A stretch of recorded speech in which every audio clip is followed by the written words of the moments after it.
શું અમદાવાદની સાબરમતી જેલ હવે ગુનેગારો માટે સેફ પેસેજ બની ગઈ છે? સવાલ કરવો છે પણ જરૂરી છે. જે ગેટ ઉપર કીડી પણ ન પ્રવેશી શકે ત્યાંથી આજીવન કેદનો ખૂંખાર કેદી માલદેવ પરમાર પોલીસની નજરની સામેથી હસતો રમતો ફરાર થઈ જાય છે. આ કેવી સુરક્ષા? 2023ના પોસ્કો અને મર્ડરનો આરોપી જેલના લોખંડી પહેરાને ચીરીને નીકળી ગયો અને તંત્ર માત્ર સસ્પેન્શનના ઓર્ડર ફાડીને સંતોષ માની રહ્યું છે. આજે વાત કરીશું સાબરમતી જેલની શરમજનક સુરક્ષાની અને યાદ અપાવીશું એ કાળી રાતની કે જ્યારે પોલીસ કર્મીની હત્યા કરી મનીષ બલાઈ ભાગ્યો હતો. આ ચર્ચાસ્પદ કિસ્સા વિશે વિગતવાર વાત કરીશું, પરંતુ એ પહેલા જો અમારી લલકા ન્યૂઝ ચેનલને સબસ્ક્રાઇબ ના કરી હોય તો સબસ્ક્રાઇબ કરવાનું ભૂલશો નહીં. નમસ્કાર, લલકા ન્યૂઝ સાથે હું મયુર મેવાડા.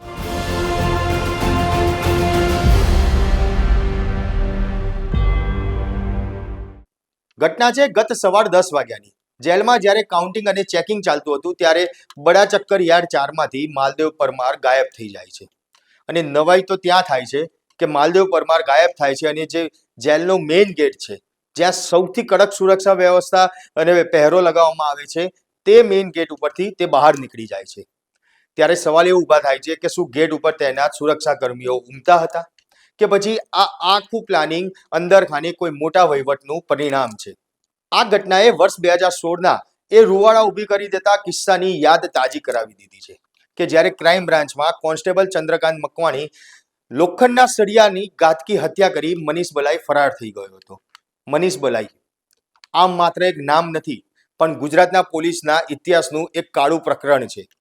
મૂળ રાજસ્થાનો અને ગુનેગાર જો તેના ગુનાઓની વાત કરીએ તો હત્યા, લૂંટ અને ડ્રગ્સની હેરાફેરીમાં માહેર હતો.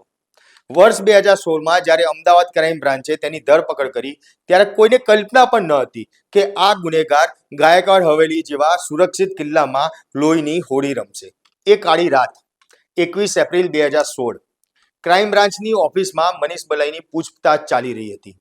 રાત્રિના સમયે ડ્યુટી ઉપર હતા કોન્સ્ટેબલ ચંદ્રકાંત મકવાણા. મનીષને તક જોઈને ક્રૂરતાથી તમામ હદો વટાવી દીધી. તેણે ઓફિસમાં પડેલા લોખંડના સળિયા વડે કોન્સ્ટેબલ ચંદ્રકાંત મકવાણાને એક પછી એક ઘાતકી હુમલા કર્યા. લોહી લુહાણ હાલતમાં કોન્સ્ટેબલ ત્યાં જ ઢળી પડ્યા અને શહીદ થયા. હત્યા કર્યા પછી પણ મનીષના મનમાં કોઈ પસ્તાવો ન હતો. તે અત્યંત ઠંડા કલેજે શહીદ કોન્સ્ટેબલના જ બૂટ પહેરીને અંધારાનો લાભ લઈ ક્રાઇમ બ્રાન્ચની હાઈ સિક્યુરિટી દિવાલ કૂદીને નાસી છૂટ્યો. એક પોલીસ કર્મીની હત્યા કરીને પોલીસના જ ગઢમાંથી ભાગવું એ ખાખીના સન્માન માટે એક મોટો પ્રહાર છે. આખી રાત પોલીસ તેને શોધતી રહી. સમગ્ર રાજ્યમાં રેડ એલર્ટ જાહેર કરાયું. ક્રાઇમ બ્રાન્ચની તમામ ટીમો મેદાનમાં હતી. ટેકનિકલ સર્વેલન્સ, સીસીટીવી ચેક કરવામાં આવ્યા. ખબર પડી કે મનીષ બલાઈ કે તેને ટ્રેન પકડી અને ભાગવાના ફિરાકમાં છે. માત્ર 48 કલાકની અંદર જ વડોદરા પાસે કરજણ રેલવે સ્ટેશન ઉપર ફિલ્મી ઢબે ટ્રેપ ગોઠવીને તેને દબોચી લેવામાં આવ્યો. જ્યારે તેને પકડ્યો ત્યારે તેના પગમાં શહીદ ચંદ્રકાંત મકવાણાના બૂટ હતા કે જે તેના પાપનો સૌથી મોટો પુરાવો બન્યો. વર્ષ 2021માં કોર્ટમાં આ કેસને રેર ઓફ ધ રેરેસ્ટમાં ગણી મનીષ બલાઈને આજીવન કેદની સજા ફટકારી હતી. મનીષ બલાઈને આજીવન કેદની સજા ફટકાર્યા બાદ પણ મનીષ બલાઈએ જે અમદાવાદની સૌથી સુરક્ષિત જે સેન્ટ્રલ જેલ ગણવામાં આવે છે, તે સેન્ટ્રલ જેલમાંથી પણ તે ભાગી ચૂક્યો હતો. અમદાવાદની જે મધ્યસ્થ જેલ છે કે જેની દિવાલ સૌથી ઊંચી હોય છે, આ દિવાલ ઉપર એવું કહેવામાં આવે છે કે કરંટવાળા તાર છે તે પણ લપેટવામાં આવે છે. તેમ છતાં પણ મનીષ બલાઈ આ દિવાલ કૂદીને ત્યાંથી નાસી છૂટ્યો હતો. ત્યારબાદ તેને પકડવામાં પણ આવ્યો. એટલે અમદાવાદ મધ્યસ્થ જેલની જે સુરક્ષા છે તે સુરક્ષા ઉપર અનેક સવાલો છે તે ઊભા થતા હોય છે. આ અમદાવાદ મધ્યસ્થ જેલમાં અનેક ખૂંખાર આરોપીઓ છે કે જેમને આ જેલની અંદર પૂરવામાં આવ્યા છે. સાથે જે આતંકવાદી છે તે આતંકવાદીઓને પણ આ જેલમાં પૂરી રાખવામાં આવે છે. તેમને હાઈ સિક્યુરિટી ઝોનમાં રાખવામાં આવતા હોય છે. થોડા વર્ષો પહેલાની વાત છે કે અમદાવાદ જે આ સેન્ટ્રલ જેલ છે, આ સેન્ટ્રલ જેલની અંદર જે સુરંગ છે તે સુરંગ મળી આવી હતી. આખો સુરંગ કાંડ સામે આવ્યો હતો કે જેમાં આતંકવાદીઓએ આખો ભાગવા માટેનો પ્લાનિંગ બનાવ્યો હતો. સુરંગ આખી કે જે બેરેક છે, બેરેકની નીચેથી આખી સુરંગ બનાવી હતી. પરંતુ આતંકવાદીઓ તે ભાગે તેમનો જે આખો પ્લાનિંગ હતો તે પ્લાનિંગ સફળ થાય તે પહેલા જ આ સુરંગ પકડી પાડવામાં આવી હતી. એટલે કહેવાય કે જે અમદાવાદની મધ્યસ્થ જેલ છે તેના સુરક્ષા ઉપર અનેકવાર સવાલો ઊભા થયેલા છે. અનેકવાર જેલની અંદર મારામારીની ઘટનાઓ સામે આવી છે. જેલની અંદર કેદીઓ ઝઘડે છે અને તેમાં પણ હત્યાના બનાવ છે તે બનેલા છે. માલદે રામાભાઈ પરમાર કરીને એક પોરબંદર જિલ્લાના પોલીસ સ્ટેશનના ગુનામાં 302 અને પોક્સો સાથેની કલમમાં 2023માં એને સજા પડી હતી. અને આ કેદી પોરબંદર જેલમાંથી રાજકોટ જેલમાં શિફ્ટ થયો હતો, રાજકોટ સેન્ટ્રલ જેલમાં.